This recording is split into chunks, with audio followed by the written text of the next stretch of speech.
This crap looks pretty good.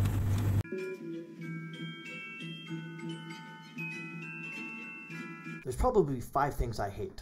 Well, there's probably about 1,000,000 things I hate. But for this video, I'll say there's 5 things I hate. Communists, Marxists, totalitarianism, authoritarianism, and technocrats. Maybe not in any particular order. Basically, the United States has turned into a technocracy, where we just basically, well, the scientists said this, we must believe them. Really? Why? Because they know stuff. Yeah, but can't you make your own thoughts up? Can't you decide on anything without asking Dr. Fauci to come in and, well, he said we can't open up, we gotta close down. Then he says, well, not really. With Hunter Biden here and big tech censoring dissenting opinions, apparently, they've turned into Facebook and Twitter and Google, YouTube, etc. They've turned into basically what I like to call authoritarians. They're technocrats. They run a publishing house. They are publishers. No part about these companies are a platform for all. They say it is a platform for all if you agree with their tenets. So, despite big tech censorship, Hunter Biden laptop stories tops social media. Well, of course it would. Why wouldn't it? Because of, wait, this guy right here. You have to be living under a rock if you don't actually haven't read this story or seen what the big tech has done to suppress this story. They've locked out the New York Post. Kayleigh McEnany's Twitter account was locked out because they dare report the news of what's going on. So, new revelations published by the New York Post surrounding former Vice President Joe Biden's involvement with his son's business dealings in Ukraine topped all other stories related to the upcoming U.S. presidential election in the past week, according to a new report by Axios. Also, thing that came out yesterday where Rudolph Giuliani and I think Bernard Kerik, who used to be ran the NYPD way back then, found some distressing videos, let's put it that way. And I don't think I can say anything or I get censored by YouTube. But they found some pretty bad things on the laptop from hell, quoting Donald Trump there. And they give it over to you guessed it, the Delaware police, who then handed it over to the FBI because the Democrat douchebag a-hole Attorney General in Delaware wanted nothing to do with it because he's a Democrat douchebag a-hole. Gave it right back to the FBI, so we're at score of 1. Of course, we knew that was going to happen. That's what Giuliani and Bernard Kerik had to do. They just couldn't hold on to it, especially if the damning evidence on there is what they say it is. They just can't hold on to it because it makes them, purveyors of filth. Continuing on. The story contradicts earlier claims by Joe Biden that he had no involvement in his son's business dealings in Ukraine. Leaked emails acquired from Hunter Biden's laptop from hell appear to show executives of the Ukrainian energy firm Burisma were, in fact, introduced to the former vice president. Everyone knew it, but of course, stated without evidence. There's your evidence. But of course, big tech and their purveyors and their sycophants and their fellow travelers aren't going to report on it. Obviously, because it goes against the narrative, because the truth doesn't really matter anymore, apparently. Between October 12th and 19th, the Hunter Biden story received 4.7 million interactions on social media. The story received 1.9 million more engagements than the second most interacted with the story of the week, which concerned the social media censorship of the revelations. Yeah, this is what we call the Streisand effect. We all know what that is.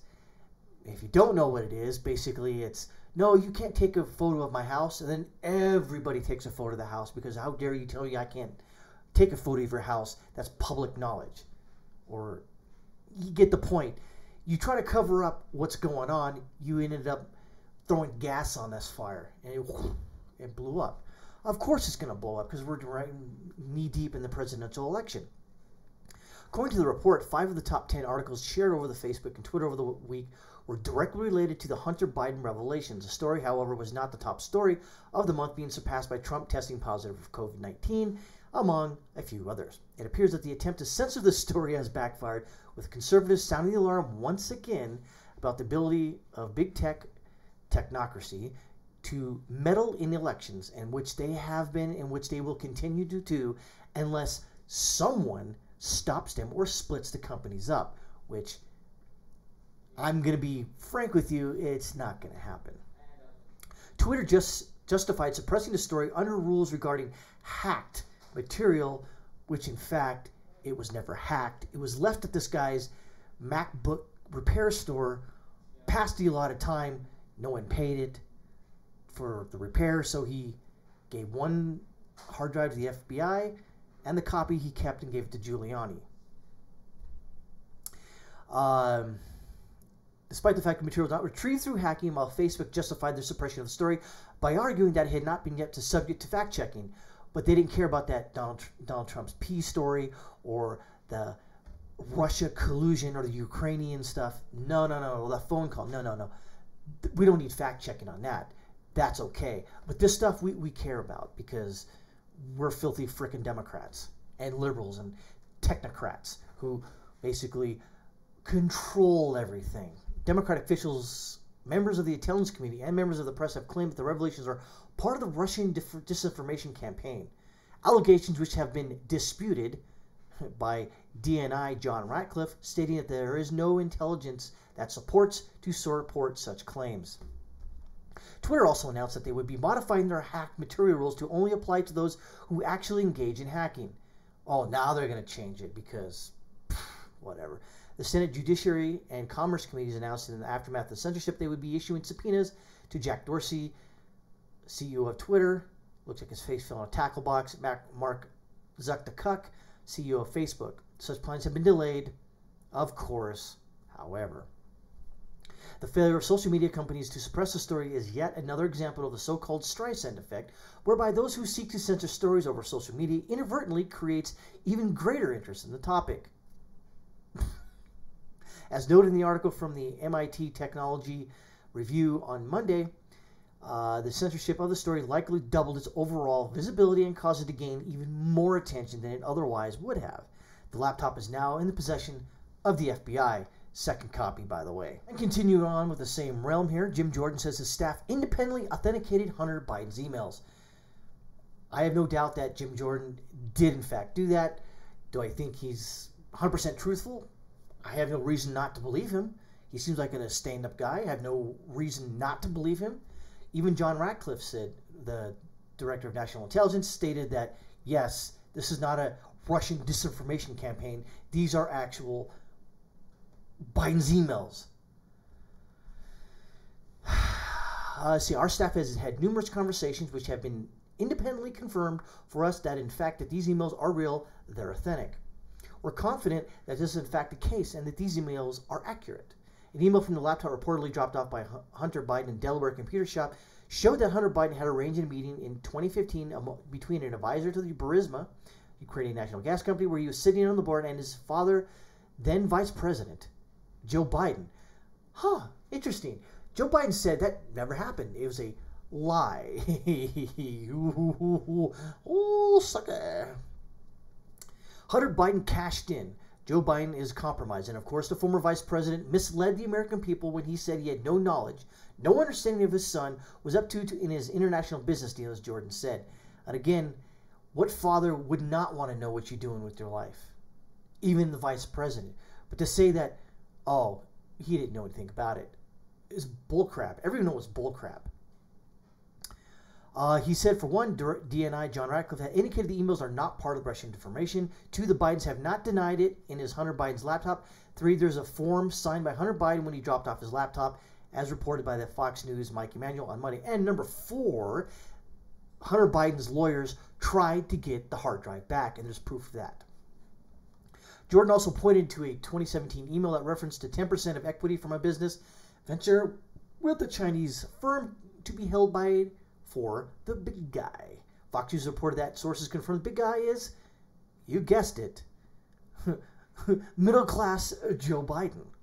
Our staff has a conversation with the authenticate the fact that these emails are in fact the real deal. And that was reported, I believe, that Mike Emanuel, as well as the big guy, is a reference to the former Vice President Joe Biden, Jordan said. So it seems to me that mainstream press should be pressing the former vice president, which they will never will, on his misleading statement to the American people and the fact that it sure appears he is now compromised to the communist in China. Who would have thunk it? The mainstream press won't ask, and frankly, even if they did want to, they can't right now because Mr. Biden's kind of in hiding in his basement until the debate on Thursday. In contrast, Jordan said Trump is the first president in his lifetime to stand up to China, which, yeah, thinking back, yeah, he is. I think that the irony here is that the Democrats and former Secretary Clinton that said that Trump was compromised with his dealings with Russia, which in fact, with no evidence. As we learned just a few weeks ago from Mr. Brennan's note, it was in fact that the Clinton campaign who had conjured up this whole thing and worked with the Russians. And now, of course, you have the Democrats and Vice President Joe Biden saying that they are accused the president of profiting off of his office for his family. Nothing could be further from the truth, of course, without evidence. But now we learn that Vice President Biden and his family were profiting off his high position in the government over the last several years.